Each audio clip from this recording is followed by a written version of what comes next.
नमस्कार दोस्तों, मैं राकेश शुक्ला। आप लोगों का स्वागत है एजुकेशन पॉइंट 1989 पर। हम लोग नदियों की क्लास कर रहे हैं इस समय। हम लोगों की पिछली क्लासों में नर्मदा, ताप्ती, माही नदी जो पश्चिम की ओर बहती हैं कंप्लीट हो चुका है। उसके बाद पूर्व की ओर बहने वाली नदियों में सोन नदी कंप्लीट हो गई है। उसकी सहायक नदी हमने देख लिया है, सारी जितनी भी हैं। तो पश्चिम की ओर बहने वाली और पूर्व की ओर बहने वाली दो कंप्लीट हो गए। आज हम देख लेते हैं दक्षिण की ओर बहने वाली जो नदियां हैं उनको, और उसके बाद लास्ट में उत्तर की ओर बहने वाली नदियां देखेंगे। क्योंकि उत्तर की ओर बहने वाली नदियों की संख्या ज़्यादा है, तो लास्ट में हमें एक एक करके या दो दो करके, छोटी छोटी नदी होंगी तो दो तीन करके पढ़ लेंगे, और जो बड़ी नदी होंगी तो एक एक नदी करके पढ़ लेंगे। ठीक है, तो आइए शुरू करते हैं आज की क्लास दक्षिण की ओर बहने वाली नदियों में। और क्लास में जो भी आपको कहीं कोई डाउट होता है या कहीं कोई परेशानी होती है तो आप लोग कमेंट करके ज़रूर उसको पूछें और कमेंट करें जैसी भी आपको क्लास लग रही है। ठीक है, और चैनल को सपोर्ट करें। आइए शुरू करते हैं। हम लोग पहले एक मध्य प्रदेश का मैप बना लेते हैं और मैप के सहारे हम नदियों को समझने का प्रयास करते हैं। आइए देखते हैं।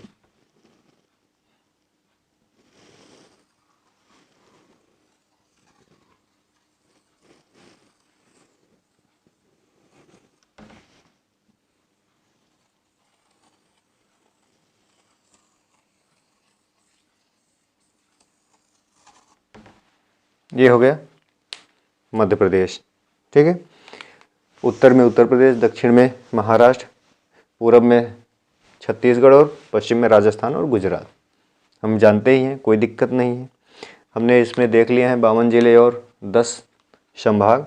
सबकी स्थिति भी हम लोगों ने देख ली है, कहीं कोई दिक्कत नहीं है।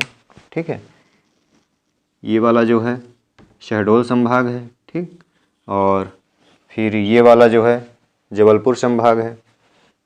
यहाँ पे थोड़ा सा ये वाला आ जाएगा। फिर इधर कौन सा, होशंगाबाद, नर्मदापुरम संभाग। फिर इधर इंदौर, उज्जैन, भोपाल, ग्वालियर, सागर, रीवा, शहडोल, तो ये हो जाएगा।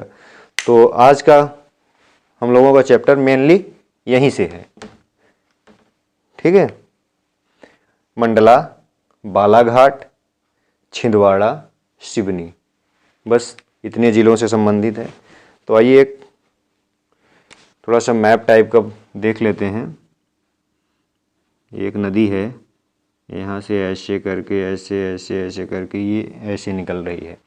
ठीक है, ये यहाँ से, और दूसरी नदी है यहाँ से, यहाँ से ऐसे करके, ऐसे करके, ऐसे यहाँ पे मिल रही है। ठीक,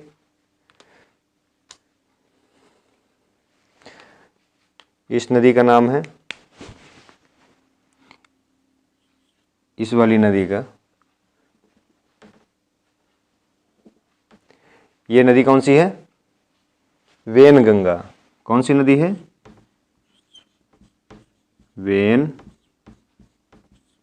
वेनगंगा नदी है।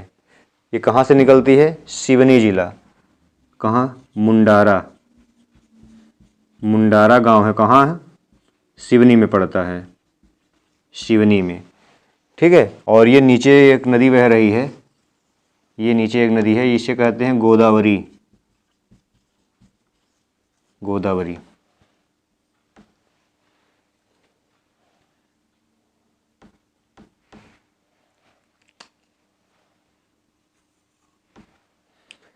गोदावरी नदी। और ये दूसरी जो नदी है, ये वाली, ये कहाँ से निकली है? मुंडारा सिवनी से वेनगंगा नदी निकल रही है, आगे यहाँ मिल रही है। दूसरी ये जो नदी है, ये वर्धा नदी है। कौन सी नदी है? वर्धा नदी। ठीक है, कहाँ, कौन सी है? वर्धा नदी। ये कालीभीत पहाड़ी, ये जो है ये वाला क्षेत्र, ये क्या है? कालीभीत पहाड़ी।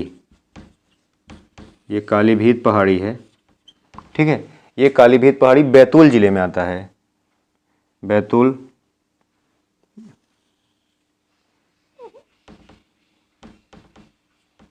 ये बैतूल है।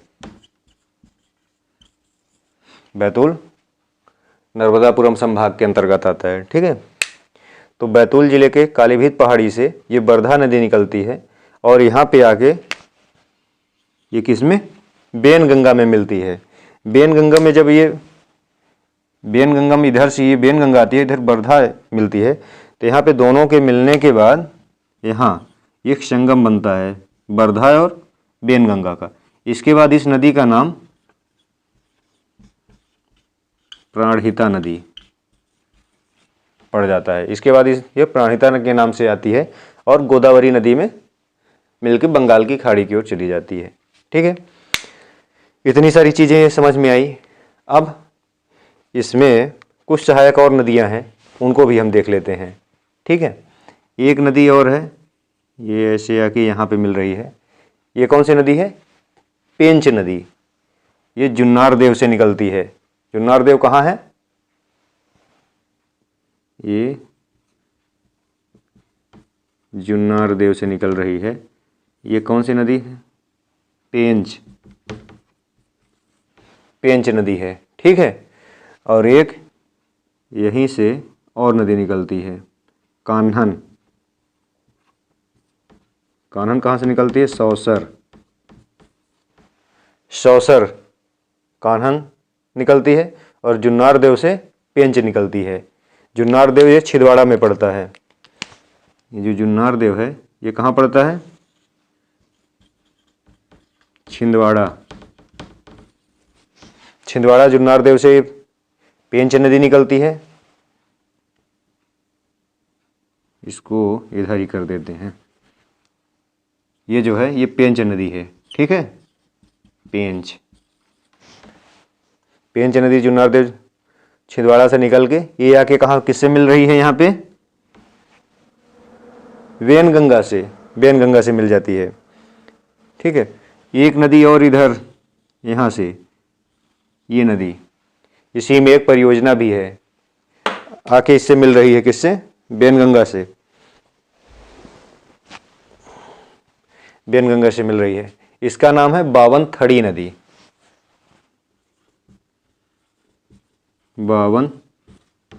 बावनथड़ी नदी, इसी में बावनथड़ी परियोजना भी है। ठीक है, बावनथड़ी नदी हो गई। अब ये हमारी कौन कौन सी नदी है, वर्धा हो गई, कान्हन हो गई, फिर इसके बाद पेंच हो गई, बावनथड़ी हो गई और बेनगंगा हो गई। और इसके वर्धा और बेनगंगा के मिलने से कौन सी बन रही, प्राणहिता नदी। इतनी सारी हो गई। ठीक है, आप लोगों को इतना समझ में आ रहा।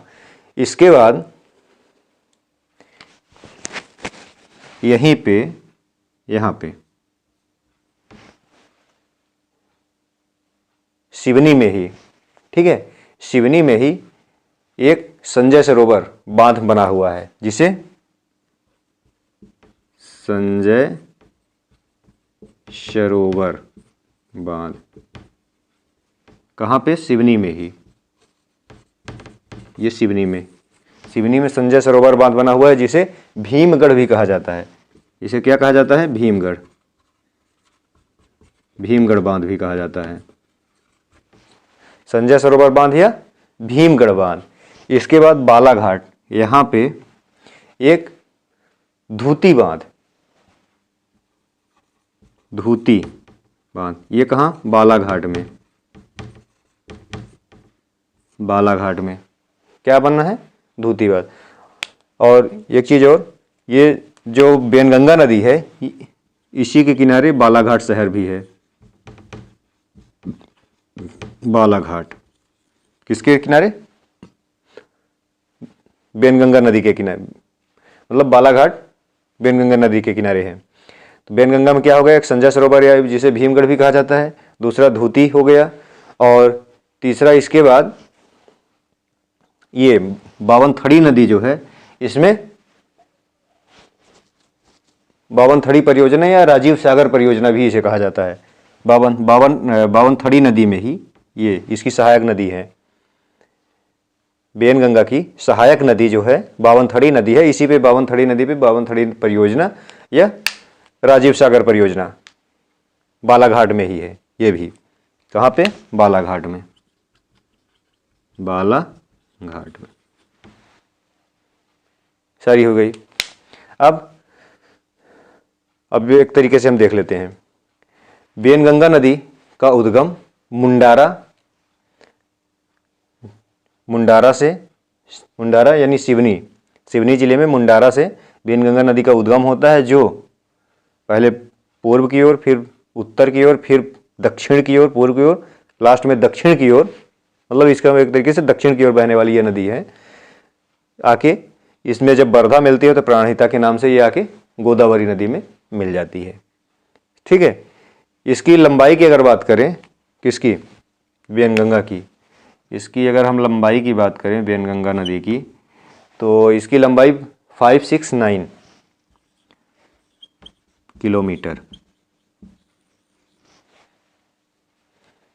569 किलोमीटर है। और गोदावरी नदी मिल जाती है। इसमें एक चीज़ और, इस मध्य प्रदेश की सबसे पहली नहर का निर्माण इसी नदी में किया गया था, बेनगंगा नदी पर 1923 में।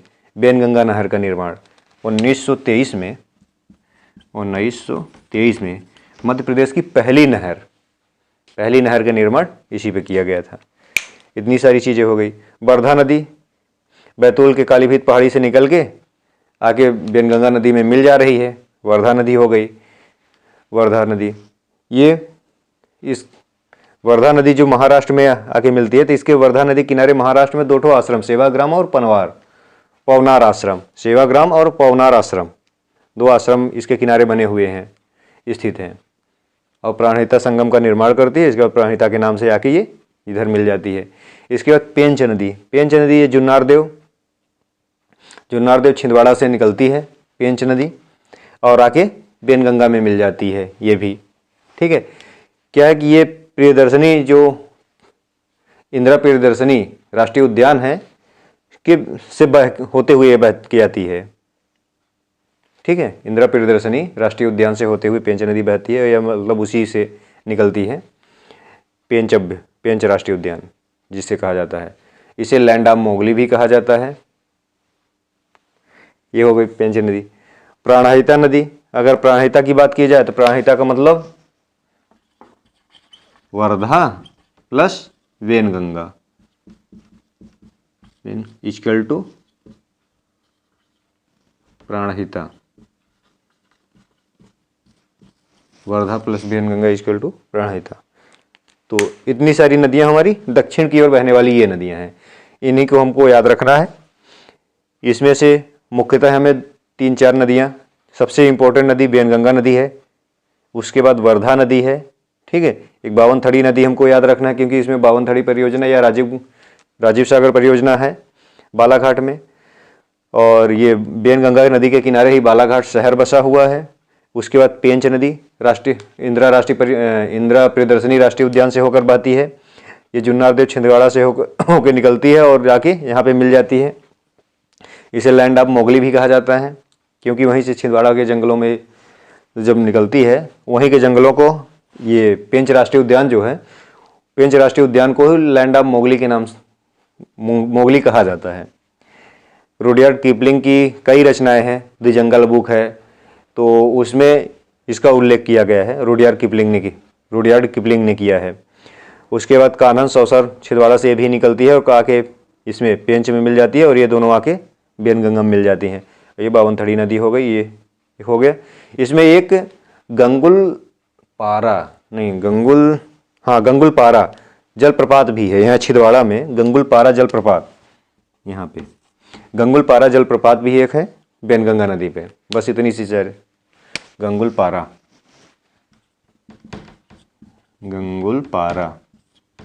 जलप्रपात